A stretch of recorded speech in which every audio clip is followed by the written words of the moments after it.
За хамаа аялал хууцыг дагдаг бүх хүмүүстээ өдрийн мэндийг хүргье. За сүүлийн 2 жил хагас гаруй та бүхэн мэдж байгаа. 2017 онд сүүлийн аянаас Монголд ирээд тэгээд хүнд өвдөд 2 жил хагасын хугацаанд сайн аялж чадаагүй, сайн ч гэжтэй ерөөсөө баг аялж чадаагүй. Тиймээс хамаа аялал хууц бол нэг хэсэг ингээд зогссон. За 6 сарын өмнө хагалгаанд ороод одоо ингээд би гайгүй болж эхэлж байгаа болохоор энэ зүүн бол Монголоор аялна гэж бодож байгаа. За Монголоор аялахдаа Монголын аялал жуулчлалыг хөгжүүлэх одоо зарим арга гарцуудыг хайна. Бас мэдээж Монголын хамгийн шилдэг амралтын газрууд ямар үйлчлэгээ санал болгож байна, ямар амралтын газрууд юу вэ гэдгийг одоо бичиж үлдээхээр зорьсон байгаа. За өнөөдөр Тэрэлж яваад Тэрэлж лож гэдэг газартаа танилцахаар явж байна. За энэ шинэ газар баг. Би өмнө үзээгүй. За яагаад тийш зорих болсон бэ гэхээр хэд хоногийн өмнө сошиал дээр аялал жуулчлалын мэдээ сонирхч идэл Тэрэлж ложийн сурчлагаа гарсан. Тэгээд энэ чинь маш өвөрмөц гоё гэрүүдийг одоо үндэсний хэлбэрээс гадна орчин үеийн хэлбэрт оруулаад зассан байсан болохоор тэрийг нь бас сонирхъя гэж бодож байгаа. Тэгээд Facebook дээр Амай Монгол дээл, Амай Монгол гутал, тэгээд Амай Монгол гэр гэдэг юм 3 төслийг эхлүүлсэн байгаа. Тэгээд Монгол гэр гэдэг төсөлтөд зориулаад тэр гэрнийх нь одоо хэлбэр одоо загвар дотоод орчилтыг нь бас хадгалж үзэн гэж бодож байгаа.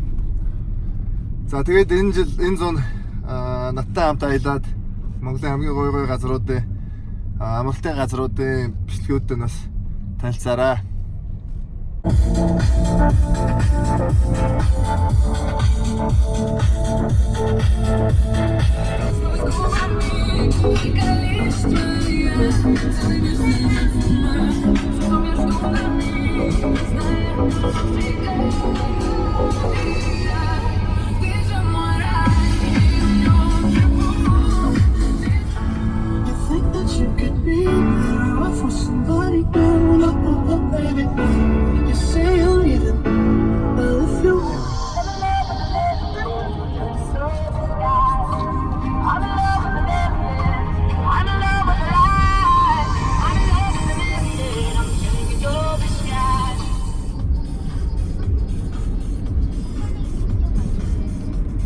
За ингээд Тэрэлж дахин цааш газар руу орж байна. За энэ зон одоо коронавирус гэдэг манай хэлүүд хаагдсан байна. Дэлхийн ихэнх улс орнууд хүн нэвтрүүлгээ болсон байна. Тиймээс энэ зон бүгдээрээ сайхан Монголын аялал жуулчлалыг хөгжүүлээд Монголын бүх газруудаар үзье гэж бодож байна.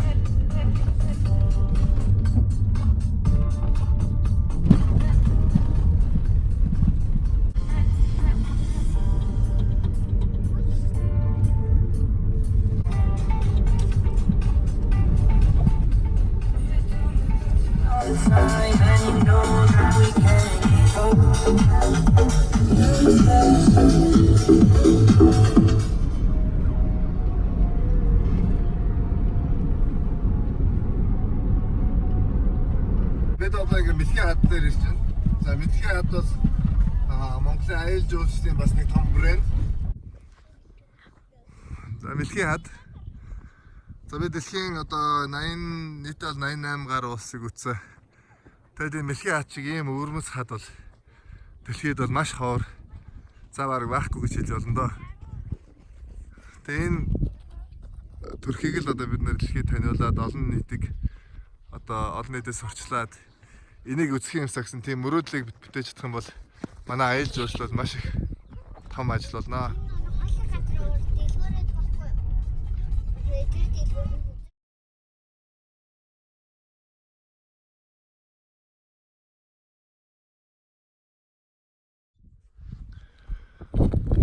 За ингээд өнөөдөр ингээд Тэрэлж лож гэдэг газар нэрсээ ирлээ.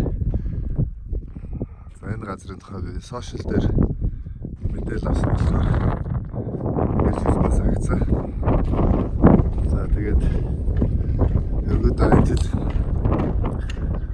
гадаадаар явахгүй зүүн Монголын аялал жуулчлалын газруудаар явж хамгийн сонирхолтой одоо амралтын газруудыг Орхоо видео влогта бишүүлэх шийдсэн байгаа. За энэ газрыг бас сонгосон гол шалтгаан нь юу байсан бэ гэхээр тэгэр гэрүүдээс миний явсан сошиал сурчлагаанд маш гоё өвөрмөс гэртэй маш гоё өвөрмөс байгалийн зохицлоонд байсан болохоор одоо энэ ч ингэж ирсэн байна. Юм арч үе амралтын газрын одоо нүүдэлчний гэр биш юм аялал жуулчны тусгай загварын гэрүүд энэ байршуулсан байна. За голдоо цааны газар үйлчлэгний газар байдаг бол та. За тийш болохоор ингээд бас өөр загварын одоо дотор 0 мол 0-тай тийм гэрүүд бас байх шиг байна. Тэгээ хүүхдийн тоглоомын талбайтай.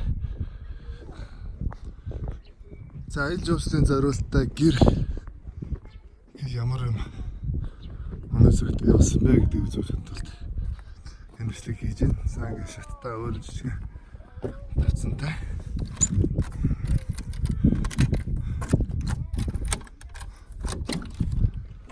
За ингээд гэр юм бид юм байна. За хэмжээгээр бол нэг 5 хантай шиг юм гэр байна. Гэхдээ зөөр юм биш. Энэ ингээд угсардаг. Тэгээ бас өрмөс гоё тал нь юу гэхээр яг энэ урс систем цонхтой өөрөөлөө шууд гэр дотроос ингээд гадагшаа харж болдог байна. За бас нэг өрмөс гоё юм юу вэ гэхээр энэ ингээд тоон байна. За энэ тоон нь болохоор одоо жишээлбэл агаар оруулмараа ингэж онгойлгодог. Тэгээд ингээд хаачт юм байна.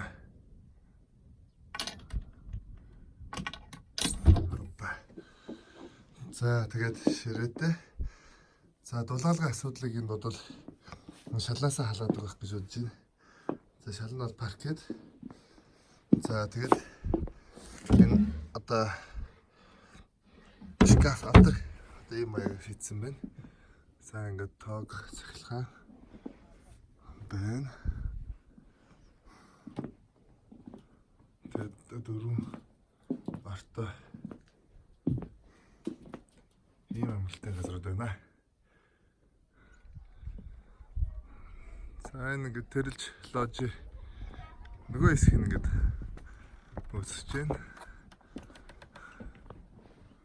За энэ болохоор ингээд хоёр арта нөгөөхнөөсөө арай онцлог нь гал төлдөг. Аха. Арай хэр энэ хөд мэн гайгүй нөө?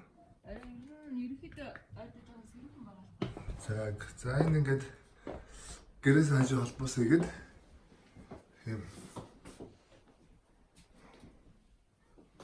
ноолсон байна. Дүүштэй юм.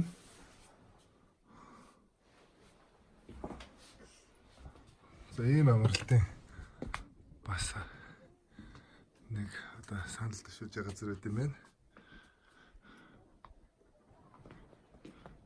Голомтраагартай.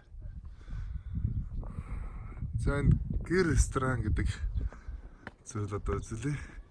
За энэ болохоор майхан гэр гэж баг хэлж болохоор байна. За энэ одоо бар гэх юм уу да баг. Одоо шанаа ингэ цаахтай. Ийм шийдлэг зохион байгуулсан байна. За бар нь зүүн үлдэстэй гэртээ галтгаа ямар байдаг вэ тэр байрал дээр нь байршуулсан байна. За ингээд майхан гэр гэдэг нэг юм бол тань да. За дээгүүрээ тоонор агаар оруулахгүй. Гэхдээ ханаар майхан болохоор ханаараа оруулдаг байна. За голдоо хатгатаа сууж болох. Зонцонд бол пари хийж болдог газар гэж болох юм байна да. За энэ бас нэг төрлийн гэр ресторан байна. За ингэж хараад гадна сууж болдог гэдэг. За ингээ харахаар за энэ бол буфе маягаар зохион байгуулсан байна. За голдоо ингээд хоолунд байршуулах юм байна. За ердөө л Монгол гэрийн загвартай. ойржуулалтаа энэ гэрүүдийн халаалт нь шалнаасаа халаалт байна уу те? Үгүй энэ гэр болохоор ийм үлээдэг тэнээр үлээдэг. За. Тэгж халаадаг. За ингээд галтгоотой. Хин гэр байна. За ингээд кемп хотел дэмжиж. Одоо энийг юу гэж нэрлэх вэ? Зуны байшин. Сайн гэр бүлээр хийж байж болох. Халуун мэн цонх нэх хэрэгтэй мэн. За ингээд аав ээж нь тэнцээ бодвол хүүхдүүд тэгээд цонхтой. Энэ халаалт нь юу даах вэ? Юутай? Тэн залуу. Тэн залуудаг. За тэг өглөө басаад ингэж л өглөө гутгах юм. За ингээд тэрэлж лоож гээд эндээ бол хамгийн гайгүй ордог лоож гэж байна.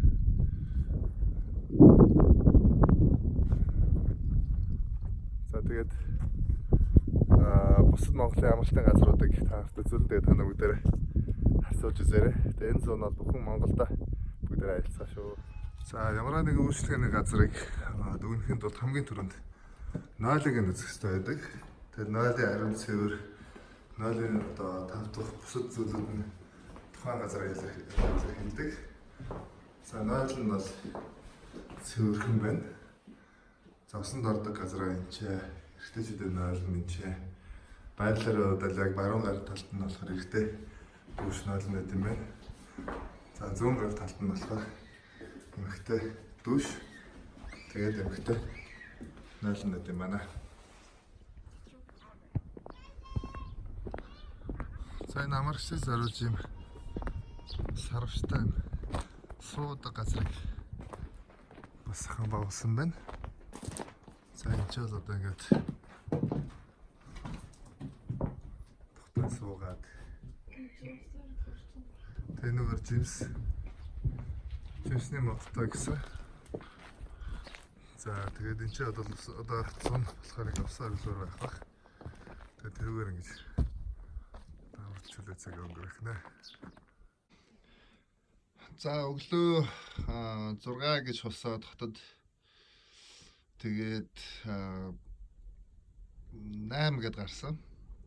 Тэгээд ерөөхдөө нэг 10 цагийн орчим ирээд тэгээд ядарсан байсан болохоор унтж байгаа сайн ингээс ирсэн чи ийм гоё. Монгол гэр надад ягаад таалагддаг хэрэг эсвэл энэ тооноор ингээд тэнгэр харагдаад, үүл харагдаад, нар харагдаад. За тэгээд сая ирсэн уц дугаараас ирсэж цаагаа өгж байна. Тэгээд тэрэлж лоож гэдэг одоо амралтын газрын цаанд хоолнд өдрийн хоолнд орох гэж байна. Тэгээд энэ Facebook дээр Амаа аялал гээд энэ хуудсанд зориулаад одоо энэ зүүн тэр төрөг олон улс аялж уулзсан байгаа болохоор Монголын аялал жуулчлалын байгууллагуудыг бүгдийг ингэж очиж үзэх бодолтой байгаа. Бүгдийг нэгжтэй ердөө хамгийн боломжтой, хамгийн сайхан тохижуулсан, хамгийн сайхан үйлчлэгтэй газруудыг нь үзүүлээд ердөө монголчууд амралтаа хэрхэн өнгөрөөж болох вэ гэдгийг бас харуулмаар байгаа. Яг тэгвэл хүн болгон ингэж аялах боломж бол байхгүй. Эсвэл энэ олон газруудаа сонголт хийх нь маш хэцүү байдаг. Тэгэхээр миний хувьд болохоор ингээд аялал жуулчлалын салбар дотор ажиллаж байгаа хүний хувьд хамгийн гайгүй газруудыг ингээд сонгоод тэгээд та нарт үзүүлэе гэж бодож байна. За тэгээд арта бүсгүйгээ дагуулж ирсэн. Тэгээд бас хоёр дүүгээ бас дагуулж ирсэн. Салхинд гаргаад агаар амсгалуулад. Зя тэгээд одоо энэ гэр надад таалагдж байгаа хамгийн гол шалтгаан бол ерөөсөө энэ цонх байна. Одоо гэртээ ингээд сууж байгаад ийшээ гадаа харж болох юм байна. Дээрээс нь сайхан өдөр бол одоо ингээд гадаа гараад чи ингээд цагаагаа суужиж болно.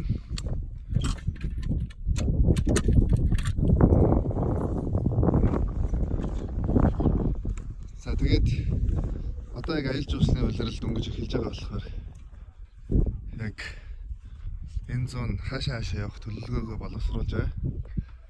За тэгээ миний хувьд болохоор энэ зүүн Баруун аймаг Увс аймгийн Давсан хүртэл аялна гэсэн тийм бодолтой байгаа.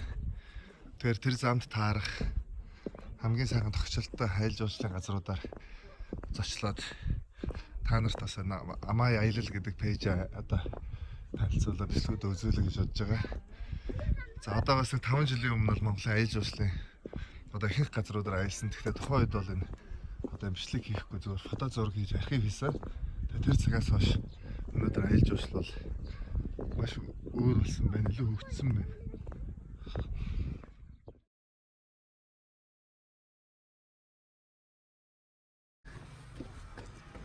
Тэрчлээч цайны ресторан таамагтас үзүүлээ.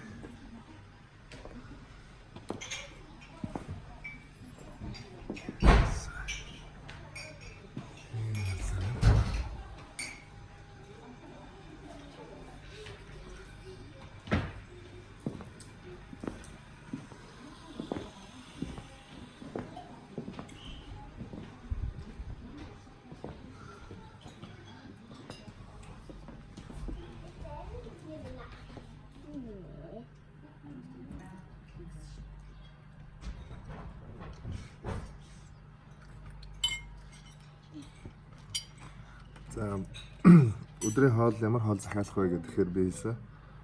Танай хоёрт энэ жуулчид зориулсан ерөнхий цэсээс үзүүлчихгүй юу гэд. Тэгэд ийм хоол ирсэн байна. За 2 хуушуртай салааттай. За энэ ихний хоол нэ. За ингээд хулууны цэстэн гээд хоёр дахь хоол нь ирж байна. Хүүхдийн хоол нь гинэ. Гоё нэ. За би өөрхөн пэйжүүд болон өөрхөн профайл дээр хоолны зураг ерөөсөө тавьдаг. Гэхдээ өнөөдөр одоо бид нэ энэ хийж байгаа ажил бол одоо Монголын аялал жуулчлалын салбар ямар хоолон санал болгож байгаа. Тэр болгон судалгаж байгаа үүднээс энэ хоолыг тавьж байгаа шүү. За энэ өдрийн хоолны 3 хэсэг орж ирлээ.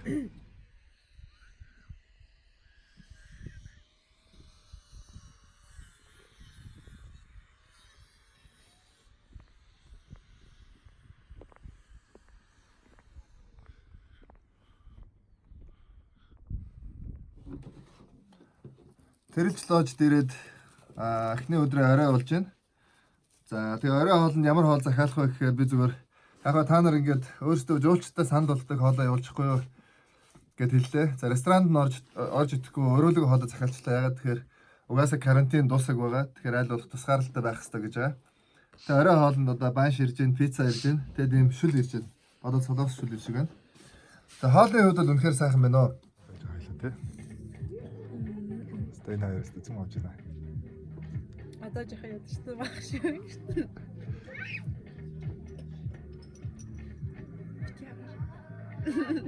За тэрэлж лож авралтай газар сэрж байна. За өглөө ийм сайхан наар тусаад гэр харагдаж байна. За гэд гадаа харж болж байна. За манай үйлчилгээнийхээ хоолыг авдирсан байна. Өглөөний цай гэж одоо энэ цай ирж байна. Дандан байна. Тэрэж лоожд 2 дахь өдрөө өнгөрөөж байна. За энд нэг анзаарсан зүйл одоо цэвэрлэгээ бол маш сайн хийд юм байна.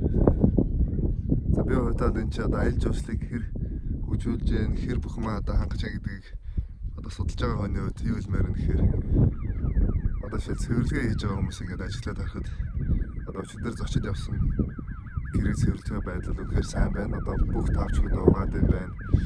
Бүх одоо гэрээг бол бүхлээр нь маш сайн цэвэрлэдэг юм байна шүү. Тэгээ энэ одоо бүхний хамгийн гол зүйл ариун цэвэр гэдэг. Тэр ариун цэврийн одоо хангамжтай бол одоо онцлог хэрэгтэй байна. За өнөөдөр өдрийн хоолнд ийм хоол ирж байна. За манай аялал жуулчлал бол хоолны тал дээр бол санаа зовхгүй байгаа юм байна шүү. За сая шүл тэгээд ийм хоол өгöd тань өдрийн хоол болцсон байх гэсэн чинь дахиад нэг ийм хоол өгч байна. Хоолнд бол өстой бүр үнээр сайн юм байна. За 2020 он бол нэлээд ширүү эхэлсэн. 1 сараас ахуулаад за миний хувьд бол 11 сараас хагалгаанд ороод тэгээ 1 сараас коронавирус гээд их газрууд хаагаад сая сүүлийн бараг 5 сар гаруй гэртээ өнжиж хаш гараагүй. Энэ жил бол Монгол нутгаараа аялна гэсэн төлөвлөгөөгөө хэрэгжүүлэхэд бол эхлээд хамгийн Монгол одоо юу гэдэг Улаанбаатар хотын хамгийн ойрын цэг аяж жуулчлалын одоо төв цэг бол Тэрэлжид ирлээ. За Тэрэлжид интернетээс харж байгаа Тэрэлж лож гэдэг газрыг сонгоод за энэ газрын аяж жуулчлалын нөхцөл байдалтай танилцсан. Тэрэлж лож бол за байршил бол онц. За тогтчлт бол онц. За ариун цэвэр бол маш онц. Өнөөдөр би ингээд хэд хэдэн гэрүүдийг цэвэрлээ. Одоо өчигдөр амраад явсан хүмүүсийн дараа гэрийг цэвэрлж байгааг харлаа. За тэн чинь одоо юу гэдэг шаал цонх бүх юмыг ариун цэвэрийг бол маш сайн сахиж байна. За энэ коронавирустай холбоотой жиж магадгүй. Гэхдээ ерөнхийдөө ариун цэвэрийг бол маш сайн сахиж байгаа учраас ариун цэвэр дээр бас онц тамир байна. За өчигдөр орой энэ наадлын гэрүүдэд хэдэн хэсэг залуучууд ирээд шүнжэнгээ архитаа одоо онцгой хэрүүл болсон. Тэгээ би өглөө энэ хүмүүсээс нь асуулаа ингээ та нар өчтөр ингээд амрагч ингээд амар тайван байдал бусдын амар тайвныг алдагдууллаа. Ямар нэг арга хэмжээ авах боломж байсан уу гэхээр яг хамгаалалт бол бас жоохон таарах юм байт юм байна. Хамгаалтанд бол яалтчгүй муу тавихаар одоо шийдлээ. Тэгээ өчтөр орой одоо юу гэдэг дээр эмэгтэй хүмүүс хашраад хэлбэг асуудал болоод тахаар би 102 руу залууж утсан. За 102-оос ердөө Тэрэлжид аюулгүй байдал ямар байд юм болоо гэж асуухад энэ Тэрэлж гэдэг одоо монголчуудын номер 1 аял жуулчлалын цэг дээр бол цагдаа байдаг юм байна. Тэгээ цагдаа дуудвал зөвхөн налахаас ирдэг гэж хэлсэн. Тэгээ өчигдөр дуудлах хэрэг үндсэндээ шөнө ирээгүй. Тэгэхээр юу гэж байна гэхээр энд амарч байгаа Тэрэлж зөвхөн одоо энэ Тэрэлж лож биш. Ердөө энэ бусад бүх кампууд амарч байгаа хүмүүс бол тэдгээр хүмүүсийн аюулгүй байдлыг бол хамгаалахыг бол манайхан хийдэг юм байна. Тэгэхээр манай аял жуулчлалын яам ялангуяа мэргэжлийн бас аял жуулчлалын сайд энэ Тэрэлжид энэ тусгай аял жуулчлалын цагдаа гэдэг тусгай албыг яаралтай байгуулаач. Одоо энэ жил бол зөвхөн монголчууд одоо Монголын аял жуулчлалыг хөгжүүлэхэд ажиллах юм байна. Тэгэхээр энэ амарч байгаа хүмүүсийн амар тайван байдлыг алдагдуулахгүй байх тал дээр яаралтай Тэрэлжид цагдаагийн тусгай одоо тасаг байгуулах хэрэгтэй байна гэдэг бол өчигдөр анзаарлаа. Өөр гэвэл за Тэрэлж ложийн хувьд бол одоо жишээлбэл бусад бүх газруудыг харж байгаа бол бүхэл одоо ам амаар нь ингээд хашаад өөрөө өмчиг болгоцсон байсан бол Тэрэлж лож тэгж хашаад татаагүй нь энэ бол надад таалагдлаа. Ягаад гэвэл үндсэндээ энэ чинь үйл ажиллагаа явуулж байгаа бүх байгууллагууд бол одоо монголчуудын энэ газраас хэсэг газрыг авч одоо үйл ажиллагаа явуулж байгаа гэдгийг бол мартаж болохгүй. Одоо жишээл Тэрэлж нэгдсэн юм аппликейшн хэрэгтэй байна. Одоо өөрөөр хэлбэл Тэрэлж явж амрах гэж байгаа хүмүүс төр аппликейшнийг суулгаад Тэрэлж хаана амрах вэ гэдгийг сонгож болдог. Тэр амралтууд өөрөөгөө танилцуулдаг, өөрөөгөө одоо багтаамж, үйлчилгээ бүх юмнуудыг дээрээс нь амрагчдын санал хүсэлтийг оруулсан. Тийм нэгдсэн мэдээлэл сайн хэрэгтэй юм байна. Учир нь гэвэл одоо жишээл интернетээс ороод Тэрэлж гэж хайхаар энэ олон газруудаас яг алиг нь олох бас маш төвөгтэй байгаа учраас энийг бас аял жуулчлалын яам яаралтай хийгээч гэдэг одоо хүсэж байна. За тэгээ 2 өдрийн амралт бол маш сайхан байлаа. Яасан байгальд гарах одоо энэ хүүтэн өвлийн дараа ингэж агаар амьсгал бол үнэхээр хэрэгтэй байсан юм байна. Ялангуяа одоо юу гэдэг нэг хаагдмал орчноос гараад өчигдөр одоо энэ чинь ирснээс хойш 2 өдөр барыг зогсолтгүй унтлаа. Одоо салхин цохиуллаа гэд манайхаа хэлдэг. Тэгэхээр хотын бүх хүмүүс бас ингэж одоо салхин цохиулах бол хэрэгтэй юм байна. Тэгээ тийм учраас одоо хотын ойр байдаг одоо бараг 70 хэдэн километрийн зайд байдаг Тэрэлжийг одоо нэгдсэн зохион байгуулалтанд оруулаад хотын амрагчдыг хүлээж авах бэлтгэлээ бол одоо хийх цаг нь болсон байна. За амрагчдад одоо хэлэх нэг зүйл юу гэхээр одоо энэ хүмүүс нэг гэр авч хөсөлж аваад тэгээд энэ чинь бол зөндөө олон гэр бүлээр амарч байгаа хүмүүс байгаа. Тэгэхээр бусдын амар таван байдлыг битээ алдагдуулаач. Одоо энэ бол зөв архитектыг хэрүүл маргаан хийдэг газар биш. Энэ бол хүмүүс тэр хотын энэ бүх уур бүх өмдөл энэ стрессээ тайлах гэж явдаг газар. Дахиад хүмүүсийг стресстүүлж байгаа ийм явдлыг өчигдөр ингээд шүүн анзаарсан учраас энийг манай амрагчдад хэлмээр байна. Төрийн цагдаач гэсэн ердөө энэ төр төмөр нөөрөө үзүүлж энэ бусдын амар тайван байдлыг алдагдуулдаг. Одоо энэ чинь бүх хүмүүс л мэдээж өөрийнхөө төсвөөс амьдралаасаа одоо мөнгө зарж одоо цаг гаргаж энэ чинь ирж амарж байгаа. Тэгээ тэр хүмүүсийн амар тайван байдлыг хамгаалахын тулд одоо төрийн цагдаа яаралтай энэ чинь нэг тасаг явуулын тасаг байгуулад одоо бусдын амар тайван байдлыг алдагдуулж байгаа хүмүүст маш хатуу арга хэмжээ авч одоо иргэдээ хамгаалаач гэж хүсмээр байна. За тэгээд бүгдээрээ энэ зүүн Монгол нутгаараа маш сайхан аялж амрахыг өрөөж байна. За миний хувьд бол одоо эхний цэгээ ингээд өнөөдөр үзээд дүнгээ тавилаа. За өөрхөн Амаа аялал гэдэг миний төсөл байгаа нэг 23,000 дагагчтай. Тэр төсөлтөд зориулаад энэ зүүн Монголын хамгийн сонирхолтой газруудаар аялаад хамгийн гой газар кемпүүдийн тухай мэдээллийг та нарт оруулах учраас Амаа аялал гэдэг хуудсыг дагаад миний энэ хүрэж байгаа мэдээллүүдийг бас одоо үзэж Миний санал болгосон газруудад амраарай гэж зөвлөж байна. Баярлалаа. За 2 дахь өдөр оройны хоол гээд Тэрэж лож аим хоол санал болгож байна. Хамтын хувьд бол яхан байхгүй гоёна. За Тэрэж ложид одоо 2 хоноод замд гарах чинь. За замд гарахын өмнө өглөөний цай гээд ийм цай бидэнд санал болгосон байна. За энэ зуны 2 дахь аялал Тэрэж байлаа. Зун гэж одоо хавар за бараг 100 болж байна дөө. Тэгээ Тэрэжийн Тэрэж лож гэдэг анхтай газар 2 хонлоо. За энэ тийм төсөл байдал ямар байна? Амралтын газар тогтчул ариун цэвэр бүх юм үзээд би бол хувьдаа Тэрэж ложийг зөвлөн гэж бодож байна. Их зүгээр гоё газар байлаа.